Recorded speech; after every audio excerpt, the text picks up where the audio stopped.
Okay, thank you very much, and thank you for joining me once again, and welcome to our Python for Beginners series.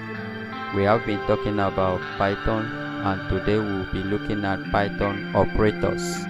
Now, what are Python operators? Python operators are special symbols or combination of symbols that perform a specific operation in one or more expressions. Now, in one or more operands. Now, what do we mean by operands? Operands can be a variable, a value, or an expression. So Python provides us with these operators so that we can be able to build and manipulate data. Now, the first one we'll be looking at is the assignment operators. Now, in my previous video where I discussed about chain conditions, you can look down on this description and you'll get the link to the video. So we are going to look at assigning values to a variable, okay, using some of the operators provided to us by Python. Now, the first one, let's say we have a variable a, okay, which we say equal to 10. Okay, then we have another variable we say is equals to 5. Okay, for example. Now,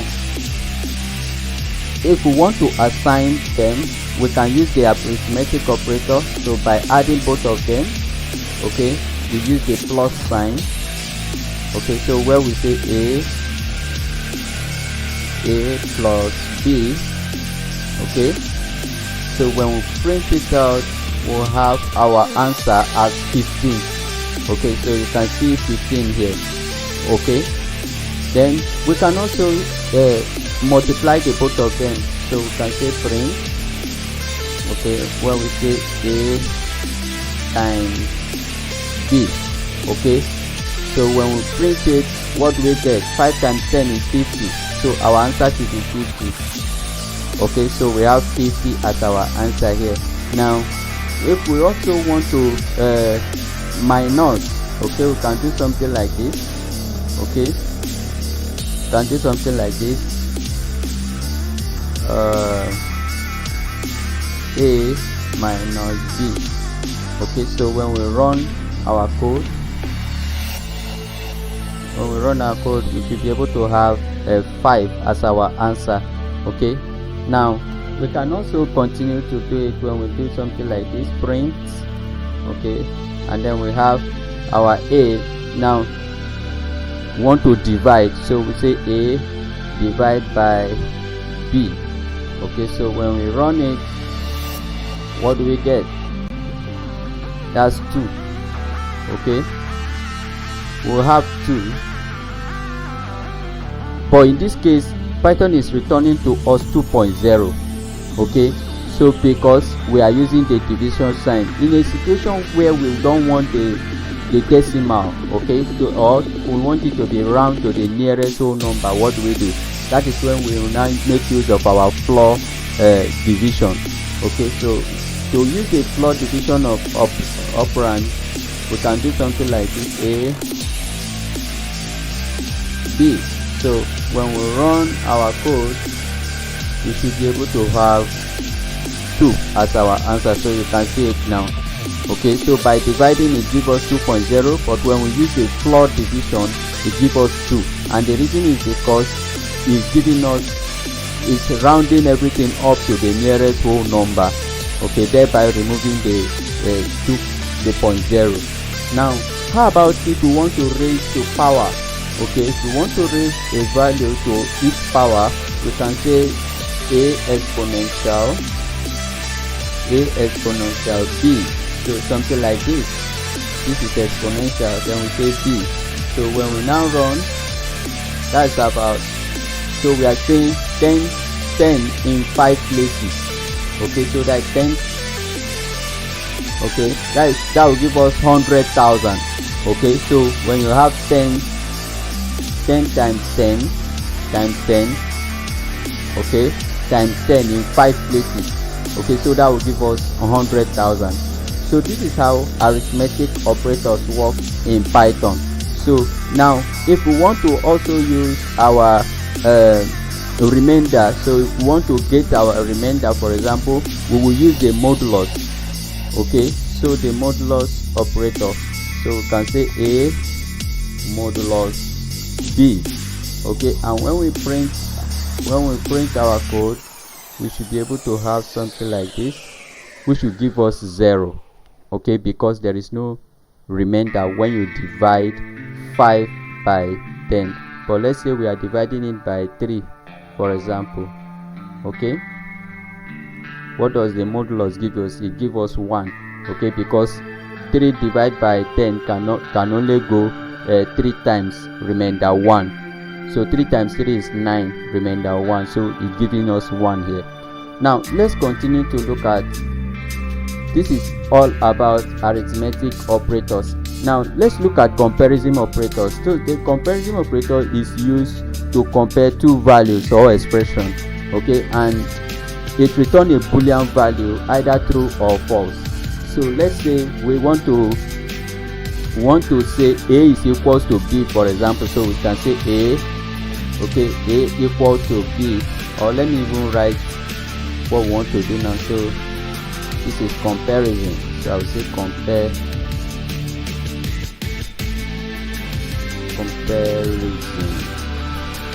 Okay, so we can say a equal to b, okay, which is not so. Okay, let me print it since I already have the variable. So I will do something like this: a equal to b. Okay, now you know that a is not equal to b in this case, because a and b are not the same. So a is 10, b is 3. Okay, so it's returning false for us because it is not possible. Okay, now this is how to use the equal to comparison. That is, we are comparing these two values using the equal to say that the two values are equal to the other, which they are not. So it's returning us false. So another operand we can use is when we say it's not equal to. So we can say a is not equal to b. So when we run our code, so it returns true for us. Okay, it's returning true for us because yes, in truth 10 cannot be equal to b. Remember that in this case we are comparing their values. Okay, so a is not equal to b. 10 cannot be equal to 10. Cannot be equal to 3. Okay, now another thing is greater than. So we can use greater than. So we can say a is greater than b, which is true because yes, 10 is greater than 3. So it will return to us true. So you can see that we have true here. Okay, now we can also use a less than operator to compare our value. We can say print, where we say a is less than b, which is false. Okay, so it will return false for us because 10 is not equal to, it's not less than 3. Okay, so we are having false as our answer. Now what about when I want to compare value using greater than or equal to or less than equal to? So we can do something like this. We can do print, so where we say a is greater than or equal to b. Okay, and then when we print, okay, we are going to be having true because yes, 10 is greater than and more than 3. Okay, then we can also do print. Okay, we can also do print, okay, where we say a is less than or equal to b. Okay, so when we run the code, we'll be having true. Okay, we are having false because 3 is not greater than and not greater than or equal to 3.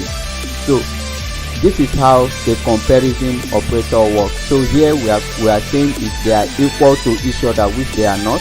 Here we are saying they are not equal to each other. That is in a situation where you want to compare two conditions that are not equal to one another, greater than or less than, when you want to compare that one condition is greater than the other.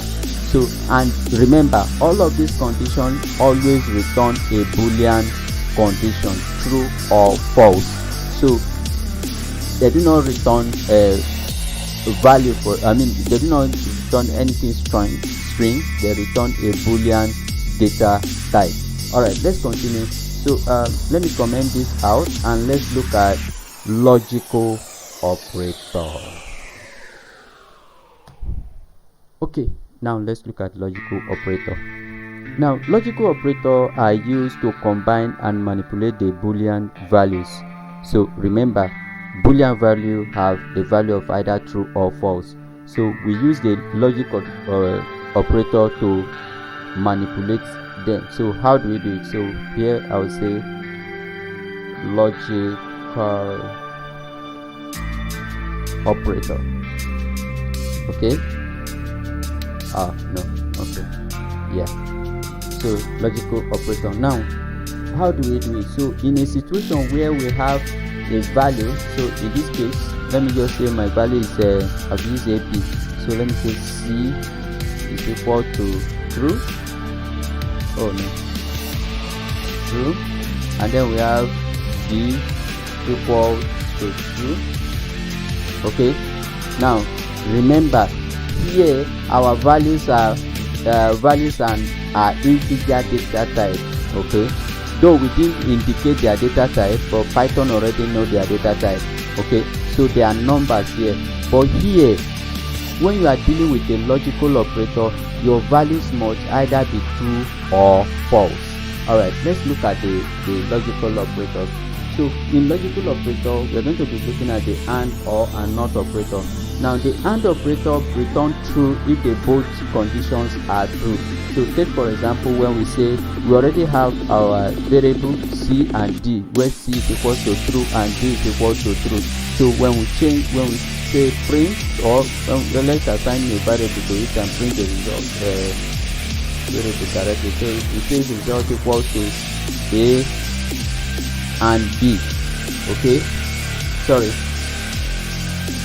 C and D. Okay, so when we now print results,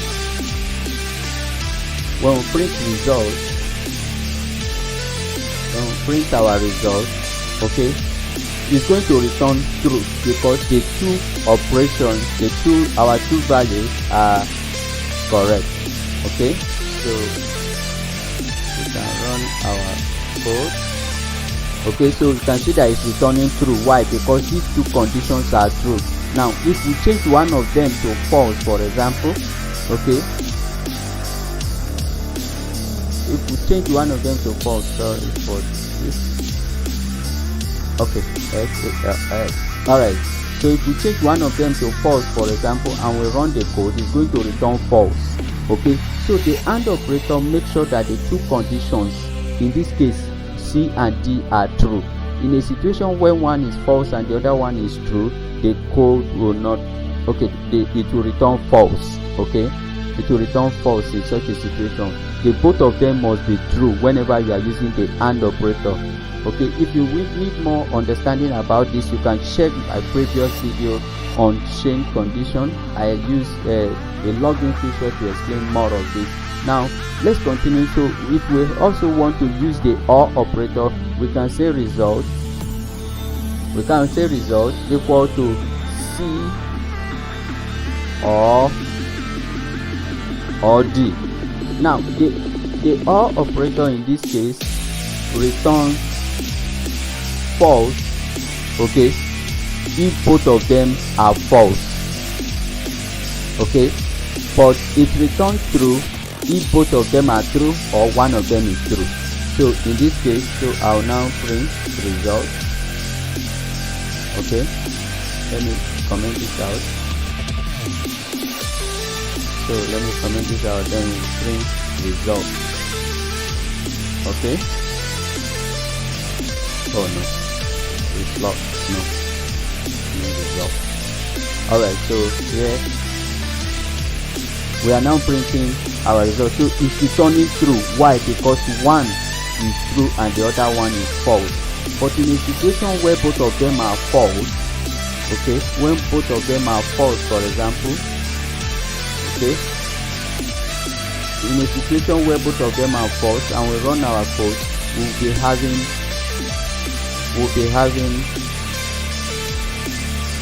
true. I mean, we're having false because the both of them are the both of our conditions are false. This thing running at all. Okay.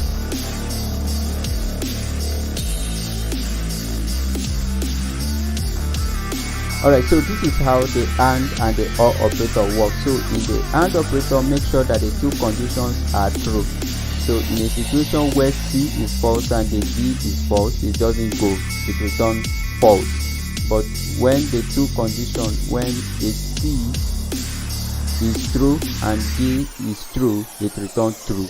The OR operator makes sure that one among the two is true and the other one is false. And once it is like that, that is when the OR operator returns true. But in a situation where both of them are true, it returns true. In a situation where both of them are false, it returns false. In a situation when one is false and the other one is true, it returns true.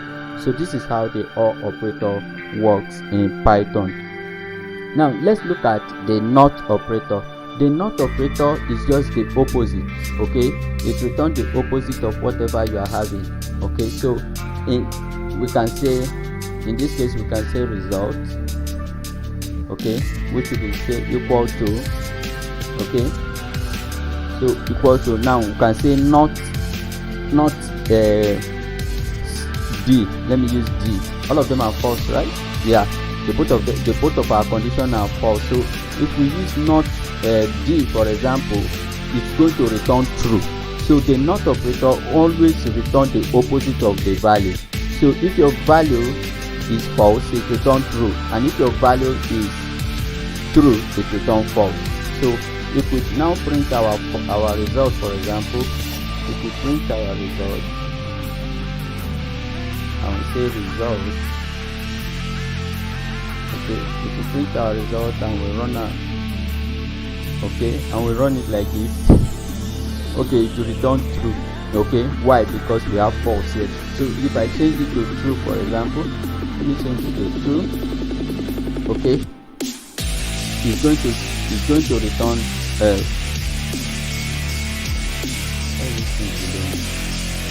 okay, it's going to return false. Okay, so this is how the OR of the NOT operator works. Okay, so it always returns the opposite of your value. So to learn more about this, check my previous video. I explain more extensively on this video. Now let's take a look at identity operator. Now the identity operator are used to determine whether two objects or two variables or a variable is referred to, okay, in the same memory location or address. Okay, and this identity operator is and then is not. Okay, alright, like I'm getting confused right now, so let me just write the code. So here we are trying to say that the identity operator is used to determine whether two variable or objects are in the same memory location. As simple as that. So to check whether two variables belong or two objects belongs to the same memory location. And for us to do that, whenever you are using the identity operator, you are dealing with data structure. Alright, so in this case, let's say we have a list called list1. We call list1 and we say equal to, so we are going to pass in value. So we say 1, 2, 3, 4, 5. Now in this case, so the list1 now has a place in the memory address now. Okay, it's already having a place. But what if we now assign this same list to another variable, where we now say list 2? Let's say we have another variable called list 2, and then we will now say equal to list 1. Okay, we now say list 1.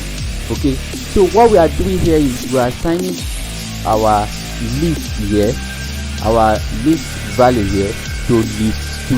So when we now print list 2, if we print list 2, we are still carrying the same value. List 2 is still carrying the same value as list 1. So if we say ls,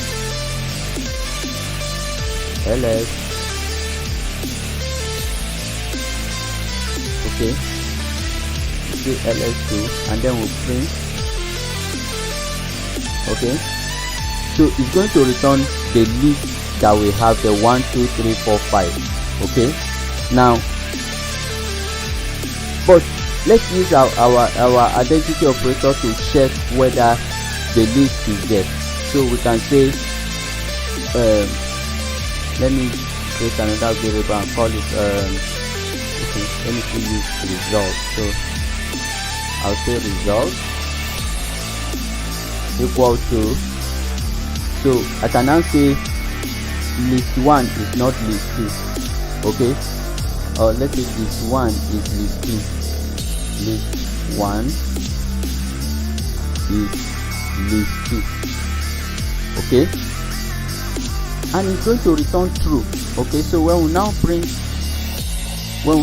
our result now, okay, when we now print our result, it's going to return true. Why? Because list 2 is already carrying the value of list 1. Okay, so the is here is an operator that check that they are the same, okay, or they have the same they belong to the same memory address. So you can see it's telling us it's true. Why? Because these two values, this value belongs to these two variables, list 1 and list 2. Okay, so and for you to check whether they belong to the same memory address, then or memory location, you use the is condition to check that, oh, this one already exists. Okay, all right, so this is how the is operator works. Now let's move further to look at is not. Okay, we already have a list 1, list 2. Okay, now what if we now have list 3? Okay, so let me call list 3. So this list 3 will now carry the same value as list 1. So we now say here we say comma 2 3 4 and 5. All right, now here we are now having two values. Okay,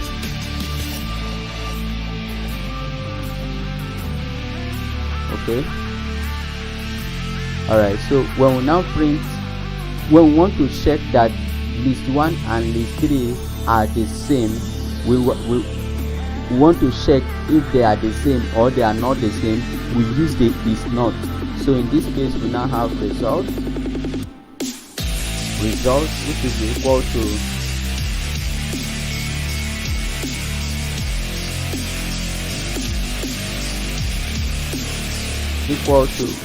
just remember something. Okay, all right, so result, then we'll now say we can now compare that ls1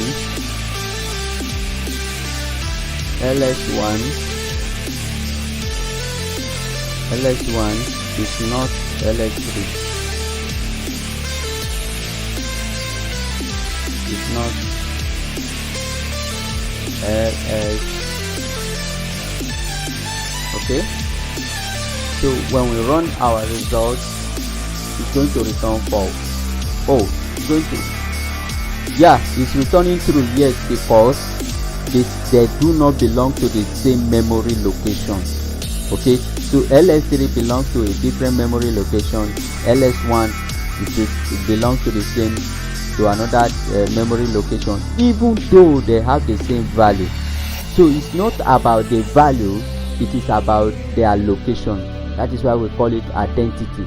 Okay, so it's an identity operator, so it checks if they are of the same. Again, note that identity operators are used to compare the identity of the object, okay, not their values.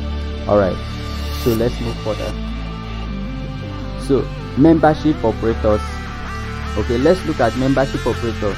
So we use the membership operator to check whether a value is a member of a string, a list, or a tuple, okay, or a set even. Okay, so how do we do that? Let's create a list, okay, or let me continue to use my list over here. So let me create a new list so you don't get confused. Okay, so I'll call it our list, for example, and that's for list, which is equal to. So here I'm going to create a value. So I'll say 1, 2, 3, 4, 5. Alright, so here I now have a list with a value of 1, 2, 3, 4, 5. Now what if we want to check if a value exists in this list? How do we do it? So we can have our result. Okay, result, this is equal to,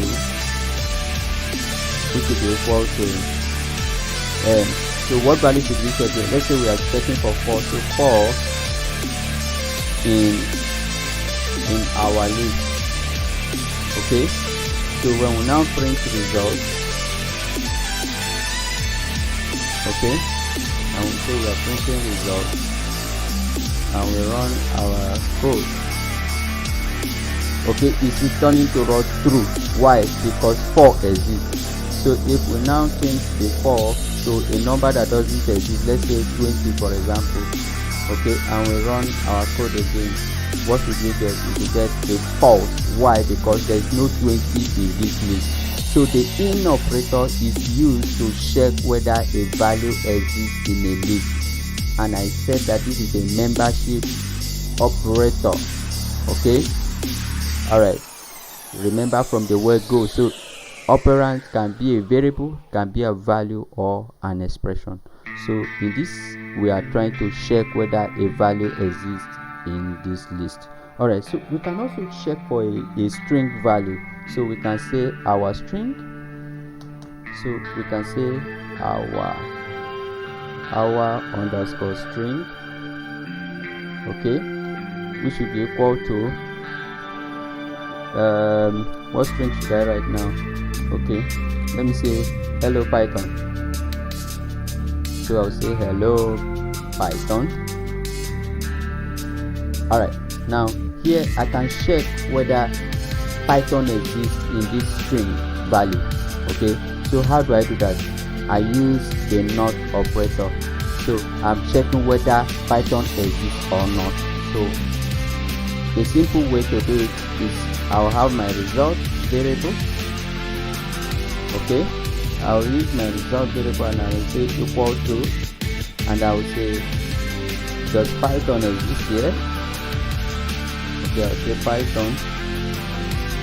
Okay, I'll say Python, and if I say not, okay, not in our string,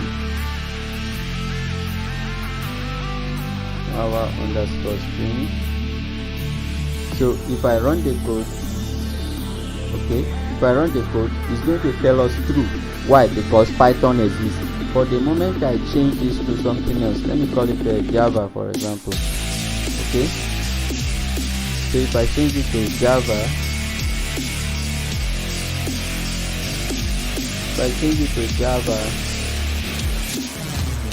and I run it, it's going to return false.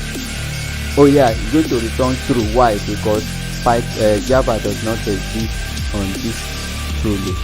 Okay, so remember not. Alright, so this is how the membership operator works. So under the membership operator we have the in and the not in. Okay, so the in check whether a value exists in a list, in a string, or in a tuple, or set, as the case may be, or collection or dictionary. as the case may be, depending on the data you are manipulating. Then the not in check whether a value is not in a particular list or a string value. Okay, now let's move further to look at the bitwise operator. Now the bitwise operator are low level languages. Okay, they are used to perform operations on individual bits of integers. Don't forget that.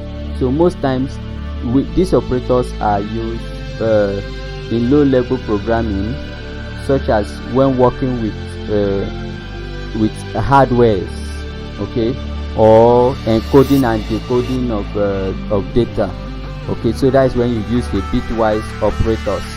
Okay, so now let's see how their operation work. Okay, so let's say we have a variable here. I'm going to create another variable. I'll call this variable s. Pardon me. So I'll call it 10. And I'll call another variable. Okay, no, let me make it 5. Okay, then I'll call another variable c. Okay, then I'll say equal to 3. Now the binary of the value of 5 is 101. So let me do it so that we can see. So the binary is 101. Okay,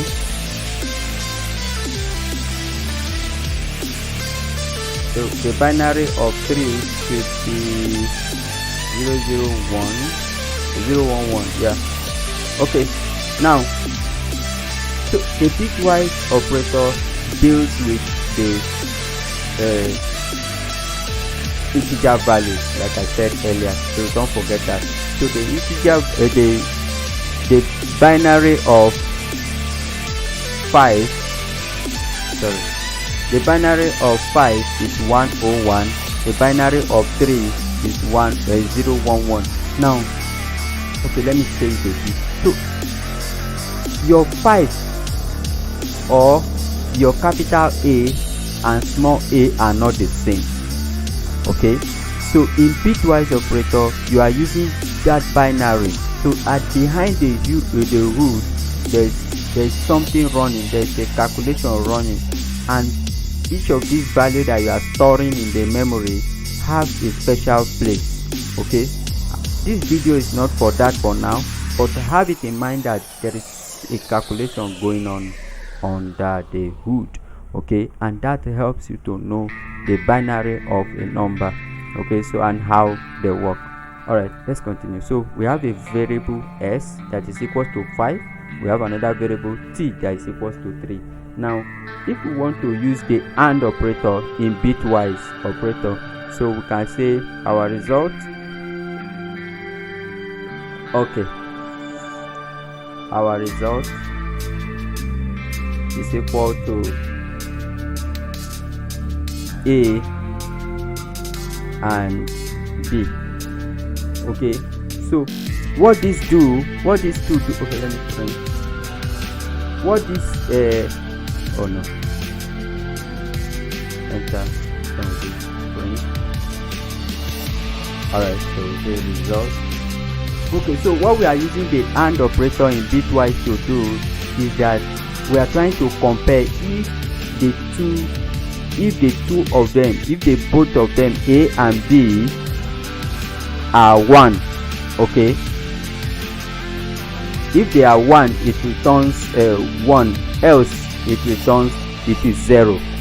Okay, so it's returning us 2.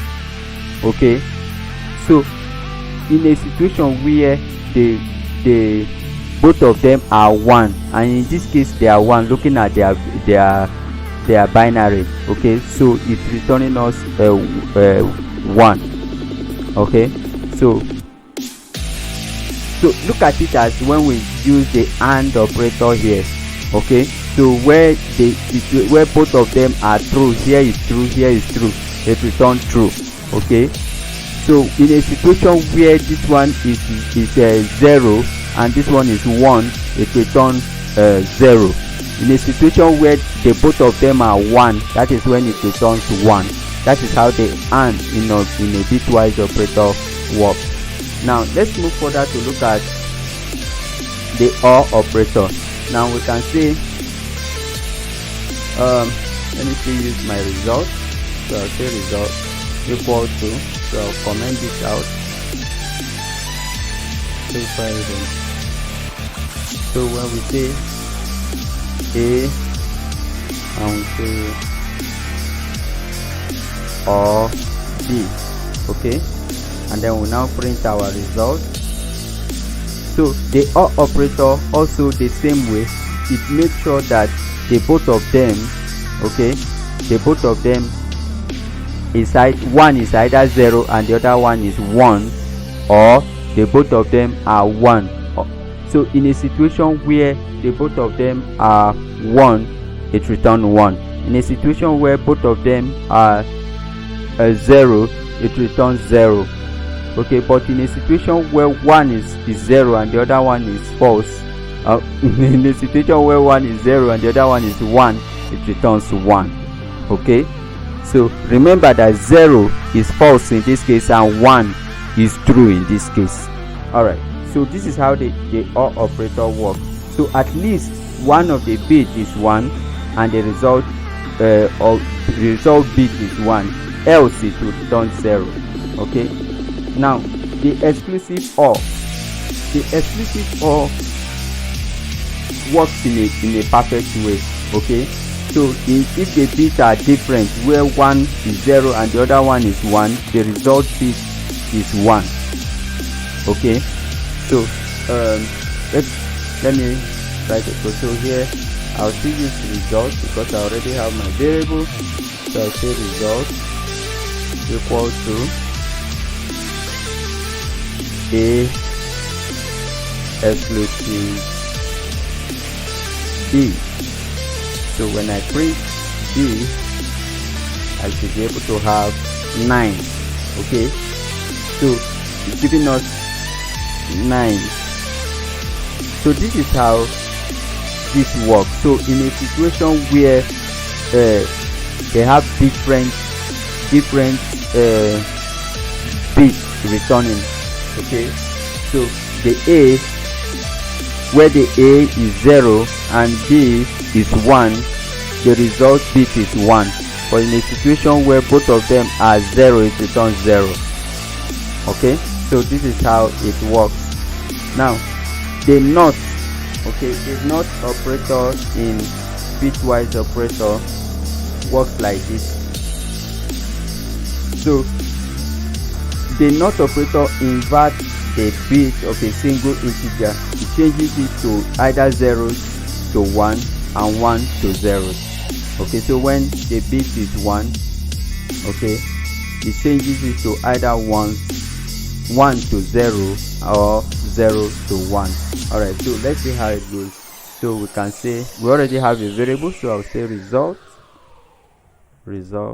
equal to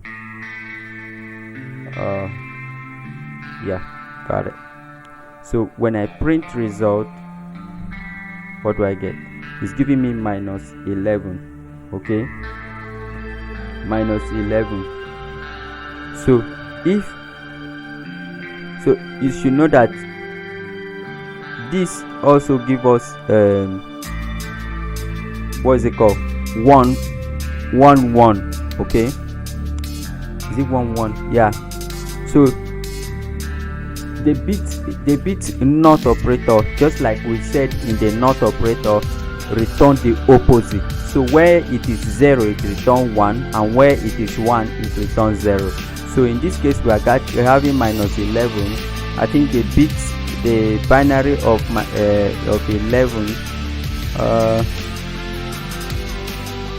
don't have it offhand right now, but I guess it should be 1 1. Okay.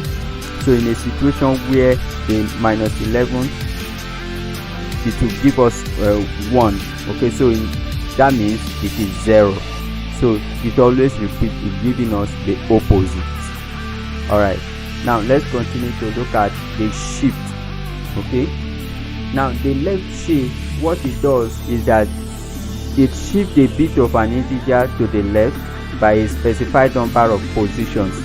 Let's see how that works. So what we mean is we can have results, we can say result, okay, and then we say equal to a, then let's say it's shifting it by 2. So it's shifting it by 2. So when we run our results, we should be having 40. Okay, and the binary of 40 should be around 101100. I'm not sure. Okay, so this is the binary, so it adds 00 to the end of it. Okay, it adds 0 to the end of it. So this is how it does. So it adds 2 zeros to the back of 11. Okay, let me continue. So it adds 0 to the back of whatever the value of a is. Okay, now if we have if we also do result, okay, and we do equal to a, and we do like this. So this is a left, this is a right shift. Okay, this is a right shift. Okay, and this is a left shift, just like greater than and less than that we did, but in this case we are using the double this. All right, so we can say the correct right now, so I can say 2 here and we have a. So when we print our result, okay, it's giving us 0. Okay, so it always adding 2 value, these 2 value here. So specify the length at which is going to shift. Remember that when it's shifting the bit of an integer, it's going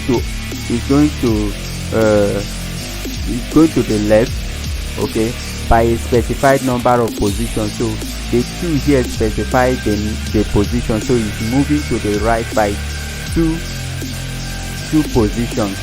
Okay, the same thing is moving to the left here with 2 positions, is moving to the right with 2 positions here.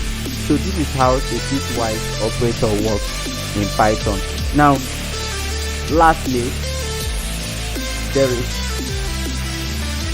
one thing I omit here. So this is the assignment. Now in this assignment operators, okay, in this assignment operator where we have a equal to, so in the assignment I can add a plus sign here, so which means that I am adding. So if I remove b and I say I'm plus 2, what I'm basically doing is I am adding 2 to the value of a. So if I print a now, a should be able to give me 12. Okay, where is this print here? So let me delete it. Alright, so if I add 2 here, okay, I don't know what you're trying to say, but let me explain. Whatever are you saying? Oh yes, sorry about that. So can't be inside the print method. So let's go out. Okay, so we can now print a. Alright, so what we are trying to do here is, instead of writing our assignment to be a equal to a plus b, okay, we can just do it simply like this by doing this assignment. Okay, so this is how it works. Okay, so instead of doing it like this, we can just do the augmented assignment like this, so where we add 2 to a. So when we now print our a, is giving us is don't know the answer right now. Let me comment this out. Okay, so where's another print here? Sorry.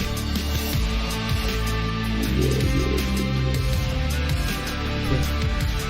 Alright, so when we run here, we should be able to have 15. Okay, so sorry. So instead of saying a plus b equals to a plus b, we can just write it simply like this, and with this we don't get to repeat ourselves. Okay, so a equals to a plus 2, which gives us 15. Okay, so let me run it again. That should be 14, not 15. Yeah, so this is 14, so the a here is get added to 2. So you can comment this out, and then this is how to add arithmetic, to add values using it to the augmented assignment. Now we can also do the same for the multiplication. Okay, where we say for our multiplication, instead of writing a equal to a times 3, okay, we can just write it like this, where we say a, okay, like this. So here we are multiplying the value of a by 3. Okay, so we can run it like this. Okay, which gives us 36. Okay, giving us, oh no, it's not supposed to. So let's comment that one out. So when we now print our a, it should be 30. Yeah, not 36. Okay, so we are now having 30 as our answer. So this is how the operands work. Okay, then we can also do the same for the minus. Okay, when we say a minus equal to let's say 20. Okay, so a minus equal to 20, so we can run it like this, and then we have there 0,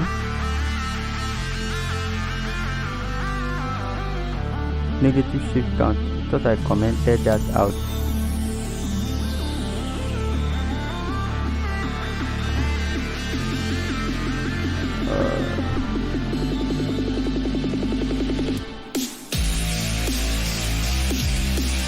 Okay, let's run the code again. Alright, it's giving us minus 10. Okay, because we are trying to minus from the bigger number. Okay, we are minusing a bigger number from a smaller number, so the a here is 10 and we are trying to minus 20. Even though when you add them it's going to give us 30. So when you add them and you minus 20, it's going to give us minus 10. That's why we are having this value. Alright, so this is how the minus operator works. Then we can also do something like this, where we divide. Okay, we can say a, okay, divide equal to this time around, let's say 2.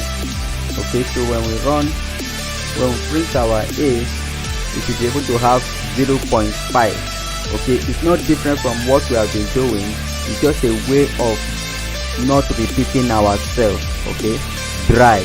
It's one of the rule of every programming language. Don't repeat yourself.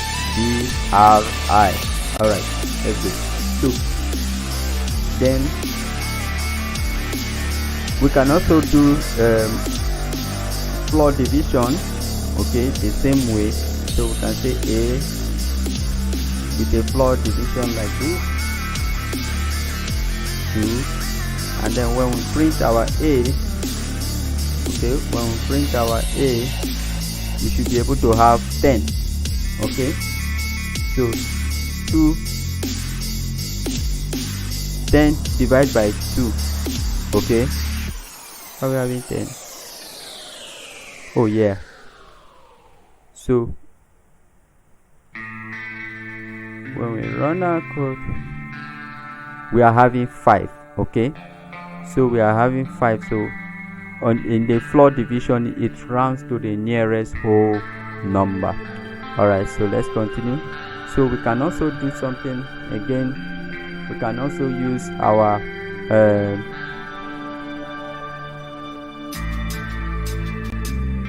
exponential, where we say a exponential,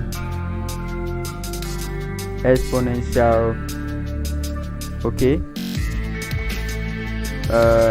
What do we say now? 10 times 10, which gives us 100. So let's make it 2. So here we comment this out to know what we are saying. So that should give us 200, I guess. Oh, 100. Okay. Oh yeah, 10 times 10 is 100. 10 times 10 is also 100. So yeah.